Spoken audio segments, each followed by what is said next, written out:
que du coup, elle a le même statut qu'un homme qui a une émission séminale. Donc pareil, elle était dans une période d'impureté de 7 jours et elle aussi, elle a eu une émission séminale, on va dire, pendant cette période-là. Ça, la vérité, j'ai pas très bien compris. Enfin, j'ai jamais réussi à comprendre vraiment ce que ça voulait dire. Rachid non plus, il n'explique pas. Mais Shameshet Sheratanida, on pourrait dire que c'est l'inverse en fait du cas précédent, c'est-à-dire que une femme qui a une relation avec son mari et que pendant la relation, elle est devenue Nida. A priori, c'est ça. De toute façon, ça nous change pas la compréhension, quoi. Tzrichin Tevila. Toutes ces personnes-là, ils doivent aller se tremper au Mikvé pour pouvoir réétudier la Torah et faire les brachot et tout ça. Mais Rabbi Yehuda Poter et Rabbi Yehuda, il dispense d'aller se tremper au Mikvé. Donc, c'est quoi l'histoire là? C'est quoi? Prends, on nous cite tous ces. Rabbi Oda, il dispense que le dernier cas ou toute la Tous, Mishnah qu'on vient de voir? tous. D'accord. Donc, pourquoi on nous rapporte tous ces cas-là en particulier un petit peu bizarres? Rachid va nous expliquer. Zav Shera Akeri. Déjà, un Zav qui a eu une émission séminale. Afalpi Shetame Tumat Shivat Yamim. Tumat Shiva Mishum Ziva. Même s'il est impur 7 jours à cause du fait qu'il soit Zav, Vente Vilazo Metarato, et que du coup, le fait qu'il va aller se tremper au migvé, ça ne va pas le rendre pur, vu qu'il est censé être impur 7 jours quoi qu'il arrive. Afalpi. Et Afalpi. Pardon. Combien même? Non. Ok. Je ne me rappelle plus c'est quoi la vérité de cette phrase. Afalpihem. Non, c'est pas ça. Non, plus c'est. Non, pas Inachenatov. Bon, on va passer de Sarah Tevila, que même comme ça, si de toute façon, le fait qu'il va se tremper au migvé, ça ne va pas lui enlever sa première impureté qui doit durer 7 jours, alors il faudra quand même qu'il se trempe au migvé, les livrets Torah Ketaganat Ezra. Pour pouvoir étudier la Torah, vu qu'il a eu une émission séminale, comme Ezra l'avait instauré, Mishum Keri, Bechenida im Baal Leitpalel, et pareil pour une femme, en fait, cette personne-là, la femme qui est Nida et l'homme qui est Zab, de toute façon, ils vont être impurs pendant 7 jours. Donc, qu'ils se trempent ou pas, ça ne va pas leur enlever leur impureté.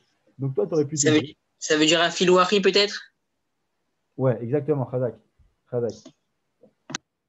Et que du coup, qu'ils se trempent ou non, ça va pas leur enlever leur impureté première.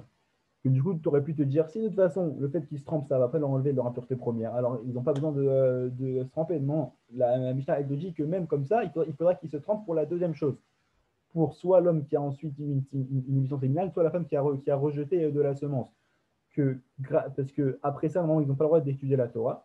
Que vu qu'ils vont se tremper au migvé, ils vont quand même rester impurs parce qu'ils ont leur impureté première, mais au moins ils pourront étudier la Torah et faire la tfila. Donc on parle d'une femme là qui veut, comme il dit, qui veut faire la nida, une femme qui veut faire la tfila. Ok. Ça veut dire que de se tromper au mikvé, ça ne suffit pas d'enlever les impuretés totalement? Pour certaines impuretés, ça ne suffit pas. Pour l'impureté de Nida et de Zab, une femme qui est Nida, tant qu'elle est Nida, elle est dans sa semaine où elle a des pertes de sang toute la semaine, elle peut se tremper même tous les jours, elle reste impure toute la semaine. Tant qu'elle a des pertes de sang, tant qu'elle n'a pas une semaine propre, on dit. Ok. Donc voilà. Shepalta Shirvadzera, il t'explique ça veut dire quoi qu'il a rejeté de la semence. Are I Keba Al-Keri, il te dit qu'elle est considérée au même titre qu'un homme qui a une émission séminale.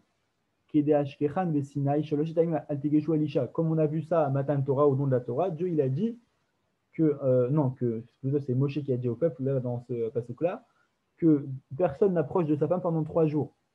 Les filles chez Shirvadzera metame biflitato, parce que même le rejet d'une semence, ça rend impur. Juste le fait de rejeter la semence, même si ce n'est pas la femme qui l'a émise, juste à la rejeter, ça rend impur kol shlosha. Tous les 3 jours après le rapport, Velachar Miken var isriach begoufa ven raoui od leazria.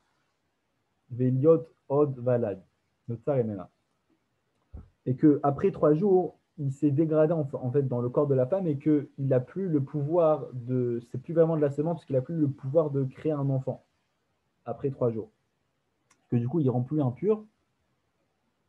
Et Veu pirouche nida shepalta atashmi chez Shimsha etmol kodem sherata. Et c'est ça, je te dis donc l'explication d'une nida qui a eu un rejet, c'est qu'en fait, hier, elle a eu une relation avec son mari et, aujourd'hui, et elle est devenue Nida aujourd'hui, que du coup, elle a rejeté ce qu'elle a eu de la relation d'avant.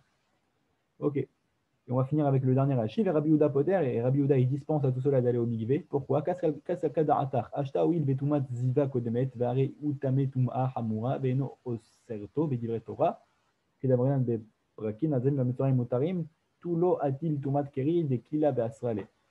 Donc Rabbi Yehuda, il pense l'inverse de ce que nous on a dit tout à l'heure, te dit que puisque de toute façon il est déjà impur, et c'est une impureté qui est plus grave, le fait d'être zav, c'est plus grave, c'est une impureté plus chamoura, plus stricte que le fait d'avoir une émission séminale. Et pareil pour une femme, l'impureté d'être nida, c'est plus important que l'impureté d'avoir rejeté de la semence. Et il te dit que plus que ils sont déjà impurs de cette impureté-là plus grave, et qu'ils n'ont pas l'obligation d'aller se tremper au mikvé.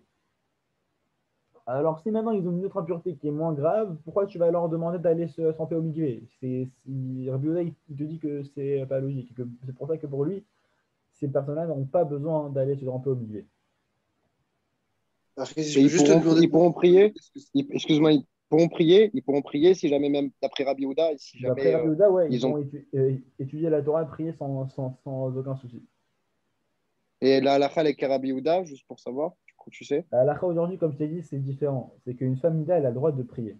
Une femme qui est nida, elle a le droit de prier. Il n'y a aucun souci, elle a le droit même de venir à la synagogue et d'être devant un Sefer Torah quand ils sortent le Sefer à la synagogue. La femme, elle a le droit d'être là. Pareil, il y a un homme qui a une émission en séminale, on ne lui demande plus d'aller au mikvé, parce que sinon, on ne pourrait plus tenir ça aujourd'hui. Donc la halakha, elle est très différente aujourd'hui. Je peux juste te demander si ça ne D'accord. dérange pas de revenir sur le ZAV, parce que je n'ai pas trop compris. Zav, c'est très difficile à comprendre. C'est quelqu'un qui a eu un écoulement, donc on peut penser, c'est pas vraiment de la matière séminale à proprement parler, mais c'est en partie ça et d'autres choses. C'est voilà, un petit peu en cours de bio, mais en gros, voilà, et quelque chose qui est sorti qui est pas censé sortir. Ok. Donc voilà, je pense qu'on va s'arrêter là. Adran alach mishemeto. Donc on a fini le troisième Pérec de Mishnah de Brachot Baruch Hashem. Donc Baruch le, Hashem. Donc le cours il sera sur YouTube dès ce soir, comme d'habitude. Si vous avez des gens qui sont intéressés par les cours, vous me les envoyez en privé et je répète à partir de maintenant pour pas que ça se repasse comme ce soir. Personne ne transfère un lien à quelqu'un qui n'est pas sur le groupe sans venir me voir d'abord. Et voilà, si vous avez des questions sur le cours ou sur plein d'autres sujets, vous pouvez venir me voir en privé, il n'y a pas de souci. Voilà, Khazak à tous et Rev Tov.